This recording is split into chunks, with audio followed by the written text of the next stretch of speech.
Welcome to David Alexander Maths Tuition. This is chapter 7e, simplifying acosx plus bsinx.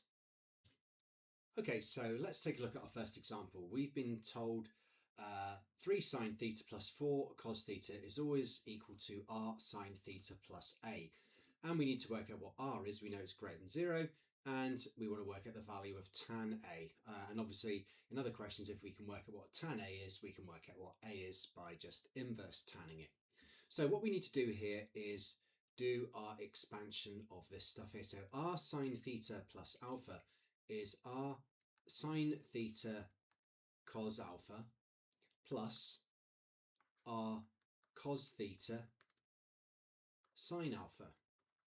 Now what I'm going to do is I'm going to compare this to the original equation. So I'm going to start off by writing down an r sine alpha. So we have r sine alpha lots of cos theta. So therefore r sine alpha is, well, how many cos thetas do we have up here? We have 4. So r sine theta is 4. And similarly, if we do the same over here, how many sine thetas do we have? Well, we have r cos a lots of sine theta. So therefore r cos a equals 3. So I always get into a habit of writing the sine equation first, because I know that if what we're going to do here is we're going to do a division. Now r sine alpha divided by r cos alpha, well, that is the same as, well, the r's will cancel, and sine alpha over cos alpha is tan alpha. So there we have it. Tan alpha is 4/3. So we've worked out what tan alpha is. Tan alpha is 4/3. So now we could say that alpha is the inverse tan of 4/3. We're definitely going to be doing that in other questions. Now let's go back to work out what r is. Well, we know that r sine alpha is 4. So therefore the sine of alpha is 4 over r. We also know that r cos alpha is 3. So the cos of alpha is 3 over r. Now, if I were to draw a right angled triangle, now if the sine of alpha, let's call this angle here alpha, is 4 over 3. Sine is the opposite over the hypotenuse, so the opposite is 4 and the hypotenuse is r. Similarly, the cos of alpha is 3 over r, and the cos of an angle is always the adjacent over the hypotenuse, so this is 3 and this is r. So r is the hypotenuse of a triangle, a right angled triangle that's got sides 3 and 4. So therefore r is the square root of 4 squared plus 3 squared square rooted, so r is 5. So r is 5 and the tan of alpha is 4/3. Okay, so here's the second example. So what I'm going to do is I'm going to do my expansion of the r sine theta minus alpha. So that is r sine theta cos alpha take away r cos theta sine alpha. So I'm going to write down r sine alpha equals and r cos alpha equals. Now r sine alpha is the coefficient of cos theta, which is 5. It's 5, not minus 5 here, because this minus, we're just comparing these two equations. So this minus sign here is this minus sign here. So r is simply the number that's in front of cos theta, which is 5. So r sine a is 5 and r cos a is 7. So therefore the tan of alpha, remember all we're doing is we're dividing these two equations, and r sine alpha over r cos alpha, the r's cancel and sine over cos is tan. So the tan of alpha is 5 over 7. So therefore alpha is the inverse tan of 5/7, and that comes to, I'll just give it to 1 decimal place, which I think is what they asked for in the book. So that's 35.5 degrees. Now r is simply the square root of 5 squared plus 7 squared. So r is 5 squared plus 7 squared, so r is root 74. So this equation, 7 sine theta minus 5 cos theta, can be written as the square root of 74 lots of sine theta minus 35.5 degrees. Okay, so this is an example using cos, and we need to be careful because it's also in radians. So expanding out the r cos theta minus alpha gives us r cos theta cos alpha. This is a subtraction, so it's plus r sine theta sine alpha So what does r sine alpha equal and what does r cos alpha equal? Well, r sine A is the coefficient of sine theta, which is √7, and the r cos alpha is the coefficient of the cos theta, which is √3. So therefore the tan of alpha is the square root of 7/3. So therefore now we can work out what alpha is. So √7 divided by 3, shift tan answer is 0.9. I'll just put 0.99 radians. Okay, now r is going to be the square root of √7 squared plus √3 squared. So it's the square root of √7 squared, which is 7, and √3 squared, which is 3. So r is √10. So what we have is √10 cos of theta, take away 0.99 radians. Okay, now we need to do a sketch. So let's just do a quick sketch of cos theta. Cos theta looks something like that. Again, it's only a sketch. We maximum of 1, minimum of -1. So what about √10 cos theta? Well, √10 cos theta, we can draw it exactly the same, except we've got a maximum of √10 and a minimum of -√10. I've also done it up to 2 pi, and we only want half a pi, but anyway, we can worry about that in a second. Now, as this is it's not √10 cos theta, it's √10 of cos of theta take 0.9, and this minus 0.99 means I'm moving this graph 0.99 to the right. So my sketch will look, so it would come down here like that. So I need to move all of this a little bit to the right. So I'm not going to start at the maximum, I'm going to start a bit lower than that. So it's going to go up before coming all the way down, and then it's going to stop in line here. Right, so this is the cos of, this is √10 cos of theta minus 0.99. Okay, so we need the coordinates of these intercepts with the y and the x-axis. I might not need both of these, it depends whereabouts pi/2 is. Okay, so the y-intercept mean that the y-intercept x has got a value of 0, or in this case it's theta. So we're going theta on the x-axis and y on the y-axis. Okay, so what we want is √10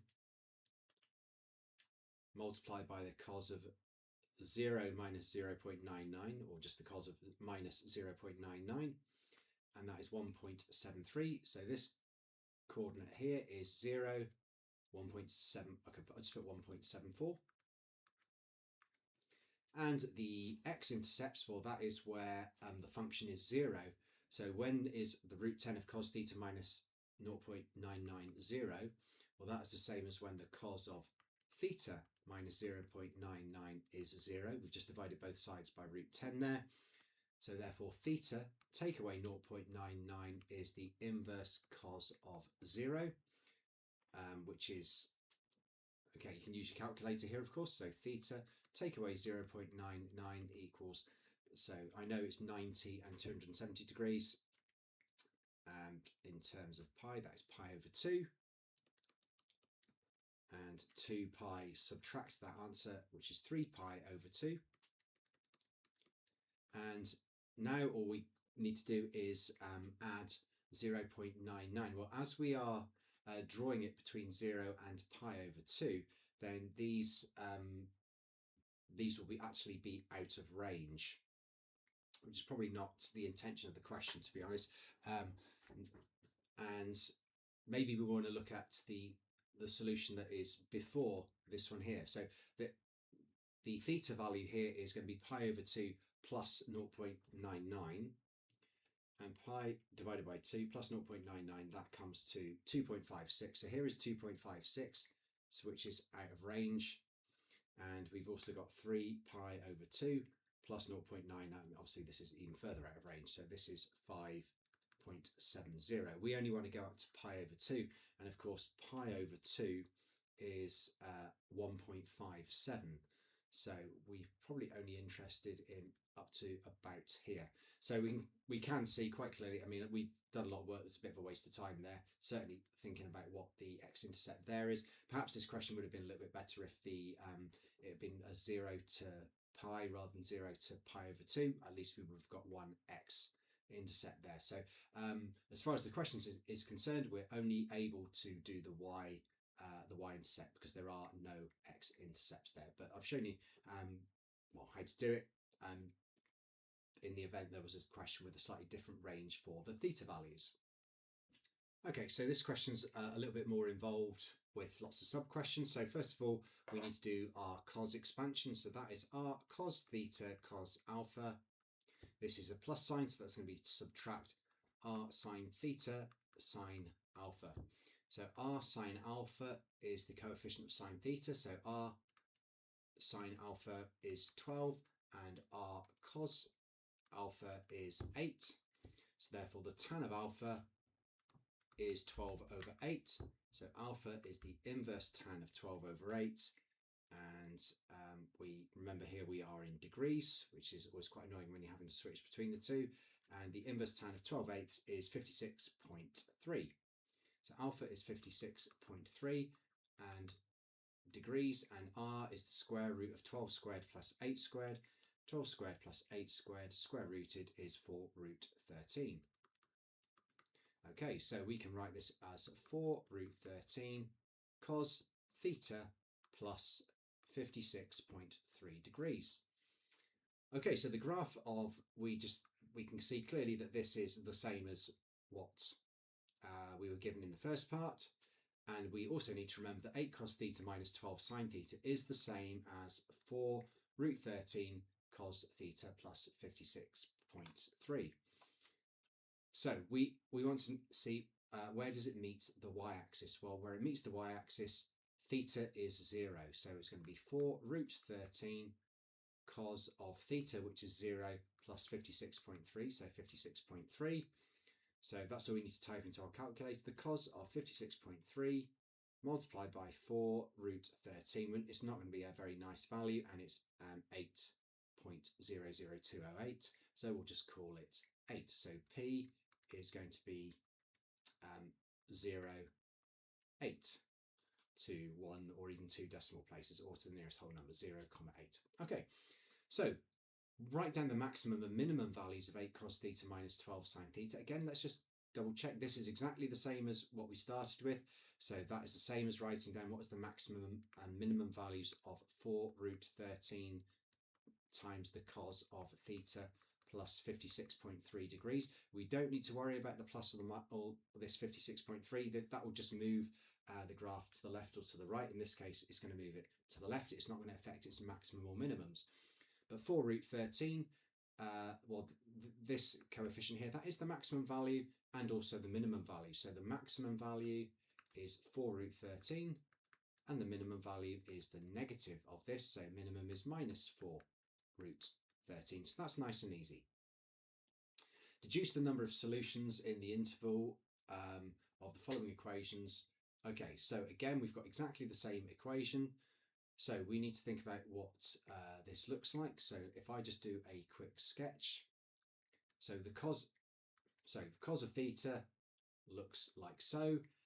4 root 13 cos of theta can be exactly the same sketch, but instead of doing a maximum and minimum of 1 and minus 1, we can do 4 root 13 negative 4 root 13 plus 56.3 degrees means we're moving it 56.3 degrees to the left.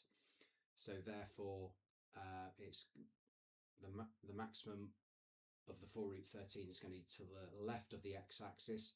So it will go down like so, and it will come up and just dip down a little bit. Okay, so let's just think first of all, well, what is 4 root 13? 4 root 13, which is our maximum value, is 14.42. Okay, so this maximum value here is 14.42, which is obviously 4 root 13. So when are we getting 16? Well, that's impossible because the maximum is 14.4. So the number of solutions here is going to be 0 solutions. What about negative 6? Well, the minimum is going to be minus 14.4, sorry, or negative 4 root 13. And just double checking, it's between 0 and 360 degrees. So here is 0, and here is my 360 degrees here. So how many times is it going to be negative 6? Well, let's guess that negative 6 is somewhere between the x-axis and the negative 4 root 13. So we will see, we will get 2 solutions. And when is it minus 4 root 13? Well, minus 4 root 13 is its minimum, and we can see that it will only hit that once. There we go, so only the one solution there. Okay, so for this question, we know that the function of theta is 4 sine theta plus 5 cos theta, and we want to work out what r and alpha is when we're writing as r sine theta plus alpha. So let's expand that out. That's going to be r sine theta cos alpha plus r cos theta sine alpha. So r sine alpha is the number in front of cos theta, which is 5, and r cos alpha is the number in front of the sine theta, which is 4. So the tan of alpha is 5 over 4. So alpha is the inverse tan. So again, of 5 over 4, again, we just need to make sure that we are in degrees, which I was. Okay, so 5 divided by 4, shift tan answer, alpha is 51.3 degrees to one decimal place. And r is the square root of 5 squared plus 4 squared. So r is 5 squared plus 4 squared. So r is root 41. Okay, so I can write this as the square, can't do a square root symbol anymore, root 41 sine theta plus 51.3 degrees. Okay, and we want to show, hence solve, when that it equals 2.8. So when does this equal 2.8? Okay, so first of all, we need to do some rearranging. So let's get rid of this root 41. So the sine of theta plus 51.3 degrees is 2.8 over the square root of 41. So therefore theta plus 51.3 is the inverse sine of this. So 2.8 divided by root 41.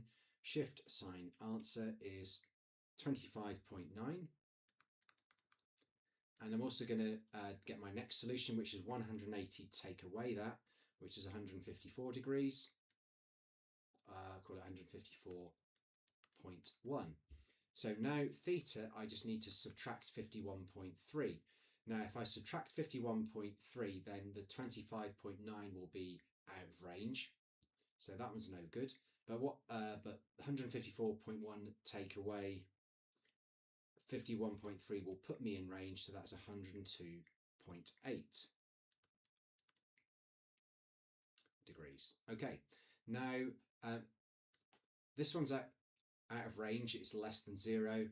It would be good to make sure that I've not missed one by mistake.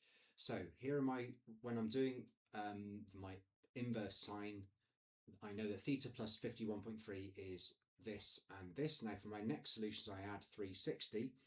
So 360 plus 25.9 is 385.9.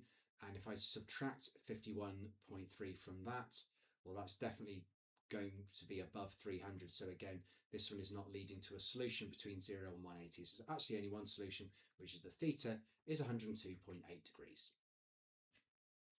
Okay, so there's not much information here, but we've got 3 sine x plus 4 cos x equaling 2. So if it wasn't for the fact there was a number 2, I would probably put divide through by cos just to turn everything into tan. If say, for example, 3 sine x equaled 4 cos x, then we could divide through by cos x and turn it into 3 tan x equals 4, etc. But here we can't do that. But we can do something else. So what we're going to do is just go back to knowing that this can be written as r sine of theta plus alpha. You might want to consider it as r cos theta plus alpha, or r cos theta minus alpha as well, but that you might find that only one would work, and it would be the r sine theta plus alpha. Now this is obviously, well, I say obviously, it's not that obvious, but hopefully you've learned now that r sine theta plus alpha is r sine theta cos alpha plus r cos theta sine alpha. So r sine alpha is the coefficient of the cos theta, which is 4. At this stage here, it's just worth checking that the signs match. Here I've got a plus, and that's what I'm expecting. So r sine alpha is 4, therefore r cos alpha is 3. So therefore the tan of alpha is 4 over 3. So therefore alpha is the inverse tan of 4 over 3, which is 53.1. And we know that r will be the square root of 4 squared plus 3 squared, so it's 5. So here the key thing is knowing that this can be written as the r sine of theta plus alpha.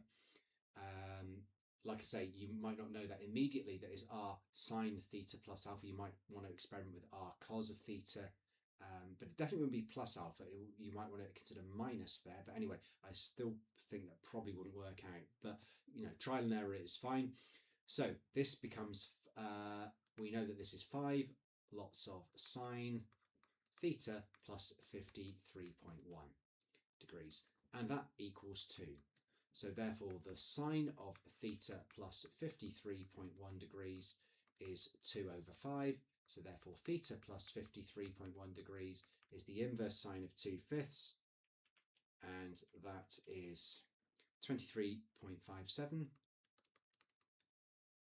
I don't know why now I'm doing 2 decimal places. Let's just call that 23.6. And 180 take away that, which is 156.4. And we're subtracting 53.1, so this one leads to no solution. But the 156.4, that will lead to, so if I take away 53.1, that will give me one solution at least that is between 0 and 360, which is 103.2.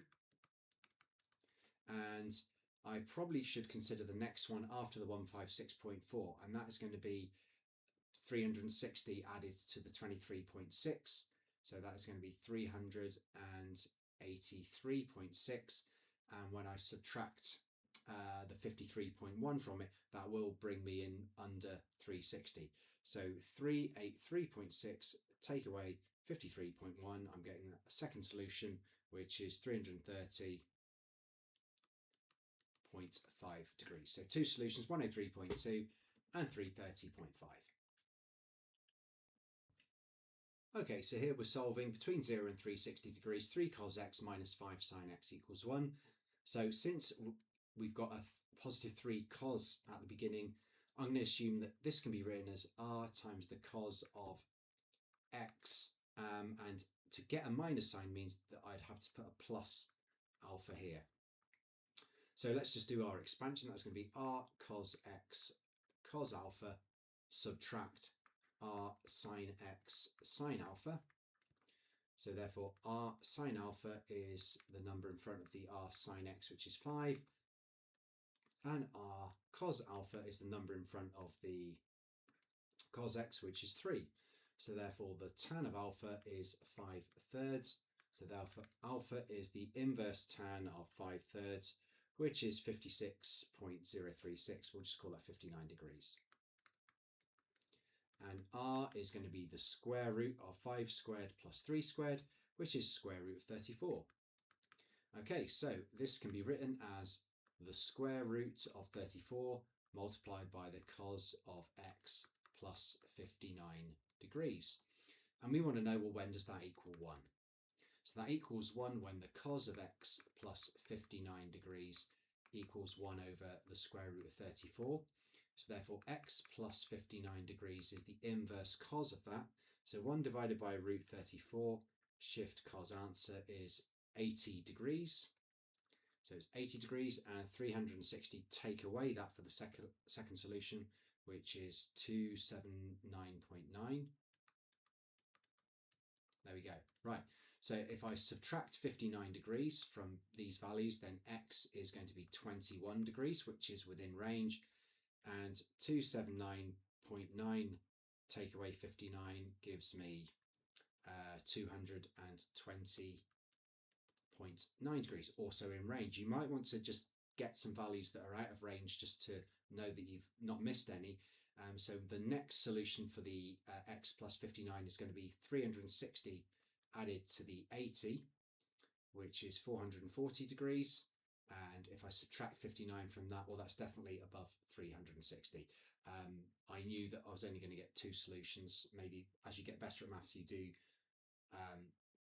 know how many solutions to expect. But if you don't, make sure you find one that is, find the first one that is above the range and one that is sort of, in this case, find one that is above 360 and find one that is below 0. That way all the ones in between are the ones that you need, and you know for sure you've not missed any out. So here there's only two, 21 and 220.9.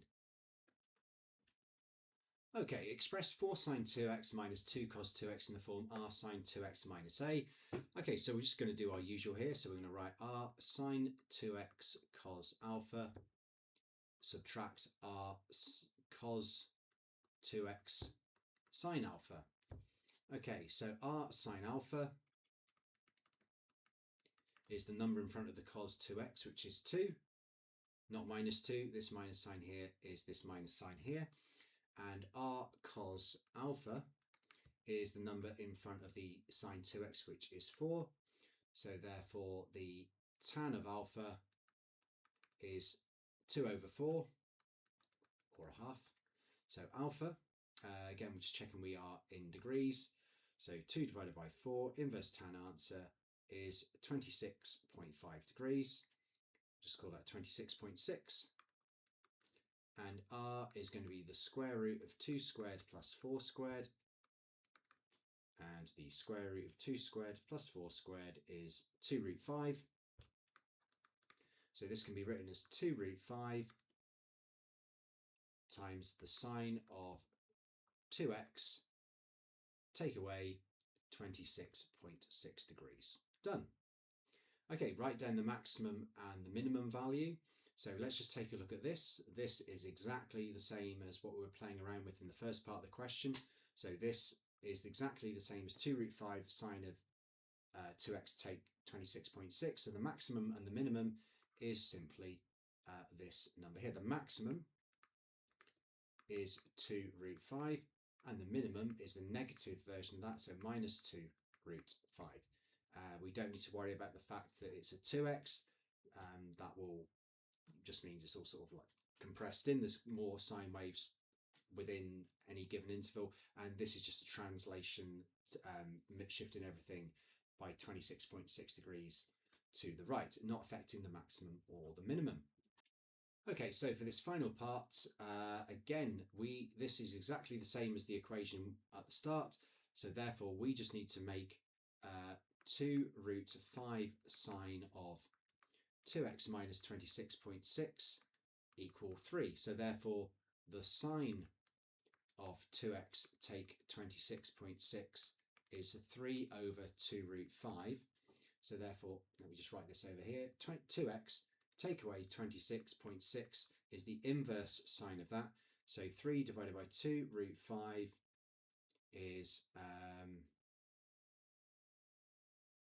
and inverse sine it, is 42.1 degrees.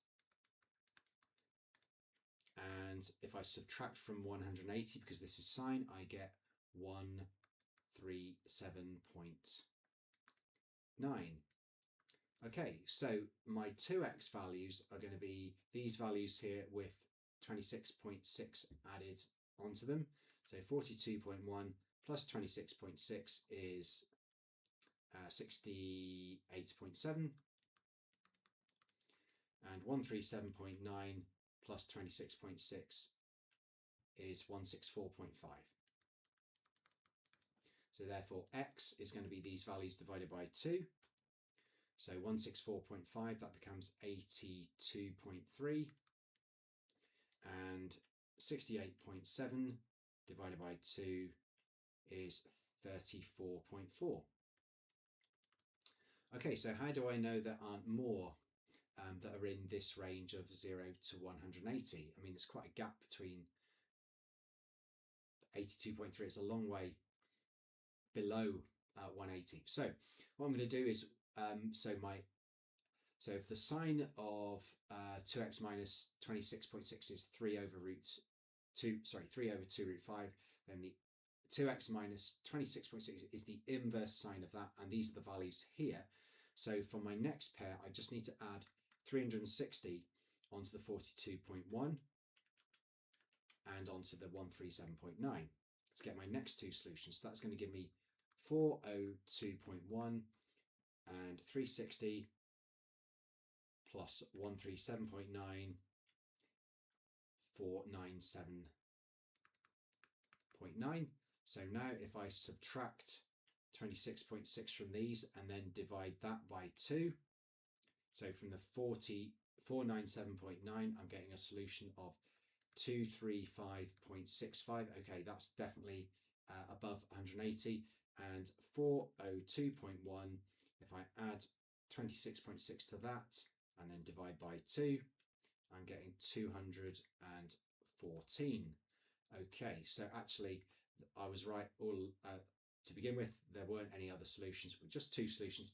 X is 34.4 and 82.3 degrees. Okay, so for this question we need to express something sine squared plus something cos squared plus 4 sin x cos x in the form of a sine 2x plus b cos 2x plus c. So the key to this is remembering, and this is definitely something that you need to have sort of drilled into you, is that sine squared x, you can write that as 1/2 minus 1/2 cos 2x, and cos squared x, that can be written as 1/2 plus 1/2 cos 2x. And remembering this kind of unlocks this question. So we've got 3 sine squared x, that's going to be 3 over 2, take away 3 over 2 cos 2x, and 7 cos squared x, so that is going to be plus 7 over 2 plus 7 over 2 cos 2x, and the 4 sin x cos x, well, hopefully you've remembered that the sine of 2x is 2 sin x cos x, so therefore 4 sin x cos x will be double that, so 2 sin 2x, so plus 2 sin 2x.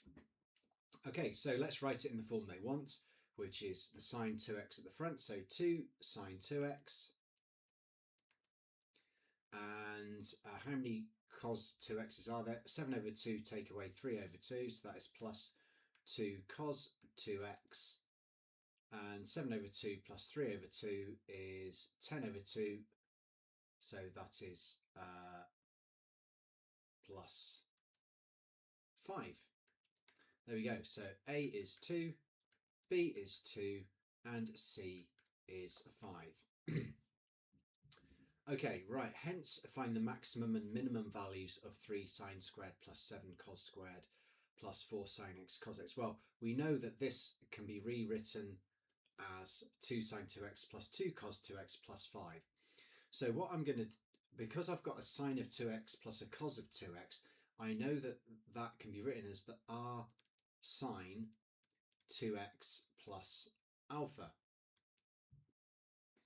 Okay, so let's do the usual expansion. So I've got r sine 2x cos alpha plus r cos 2x sine alpha, and so that is just another way of writing the 2 sine 2x plus 2 cos 2x, so there's still that plus 5 on the end. So what is r sine alpha and what is r cos alpha? Well, r sine alpha is the number in front of the cos 2x, which is 2, and the r cos alpha is the number that's in front of the sine 2x, which is 2.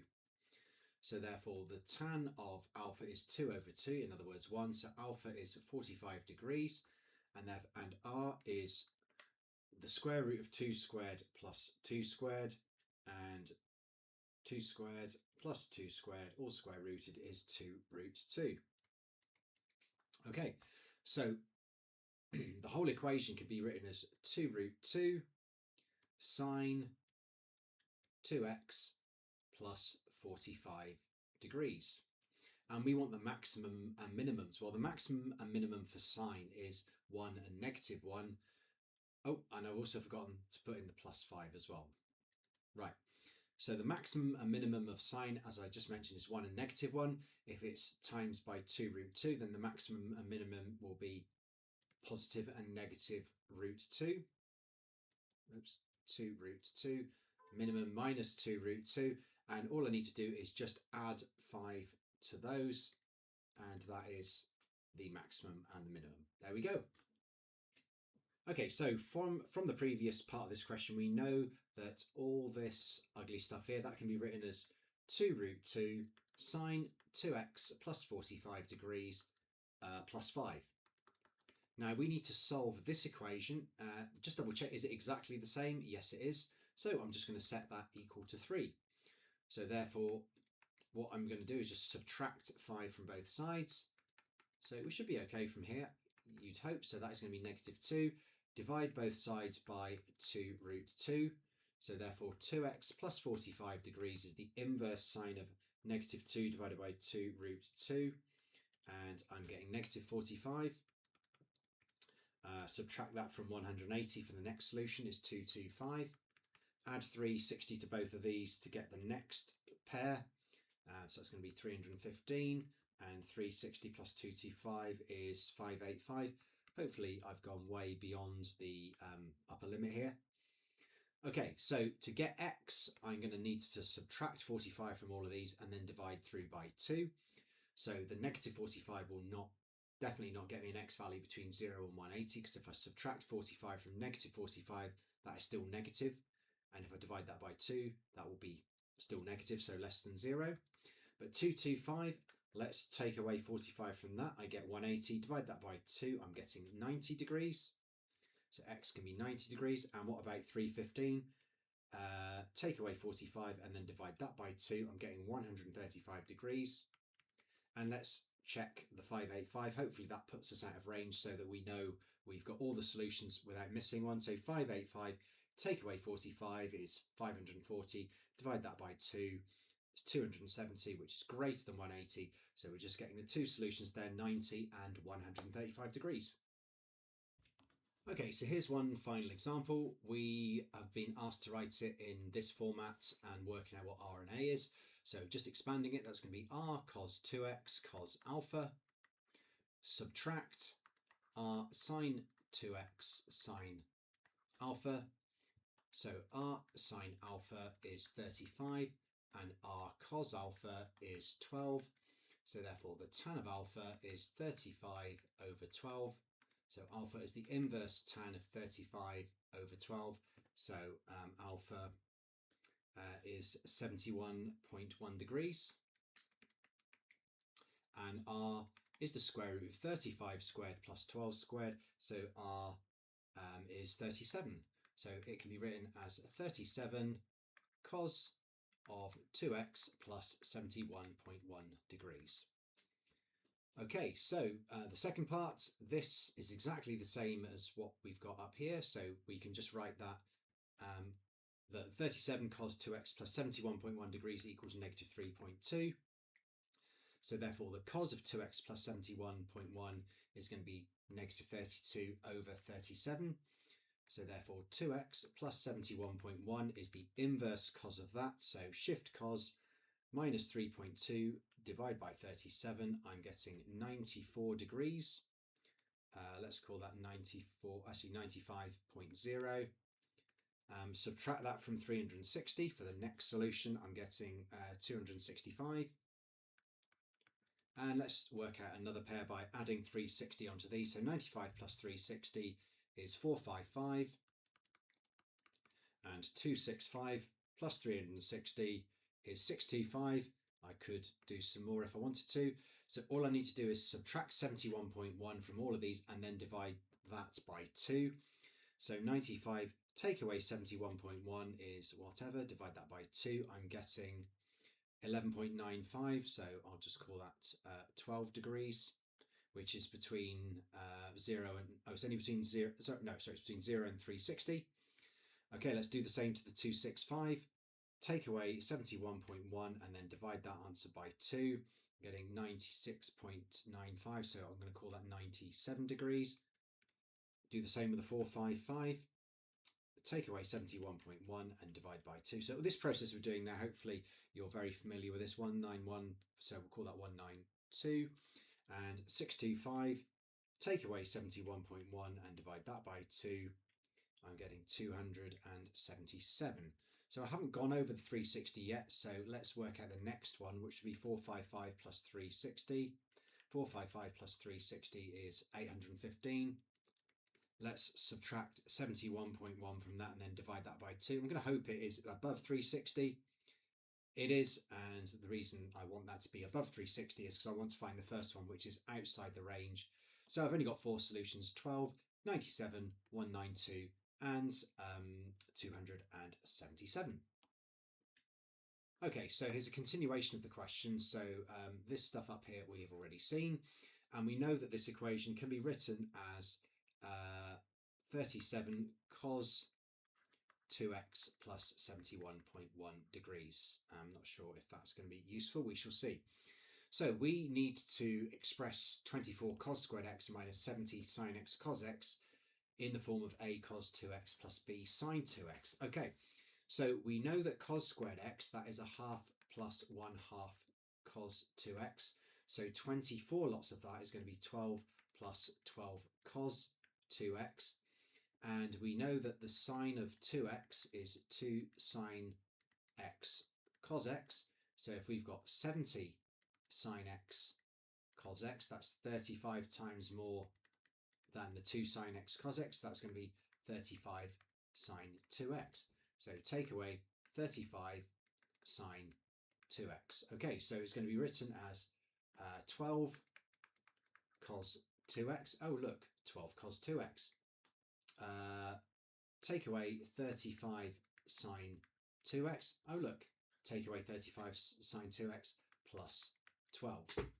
Okay, hence find the minimum value. Okay, now the key thing is we've already played around with this, and we know that this is 37 cos of 2x plus 71.1 and then plus 12.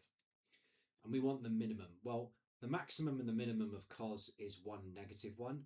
The maximum and the minimum of 37 times the cos of something is 37 and -37, but we're adding 12 to it. So therefore the minimum will be -37 plus 12. So the minimum is -25. So the number at the beginning and this plus, or this could be a negative number as well. These are the only things that are going to be affecting the maximums or the minimums. Anything inside this, the fact it's 2x just means it's more squashed, and the 71.1 just means that that's going to all be moved to the left by 71 degrees. But the 37 will multiply the maximum and minimums by 37, and then we're just shifting it all up 12 units.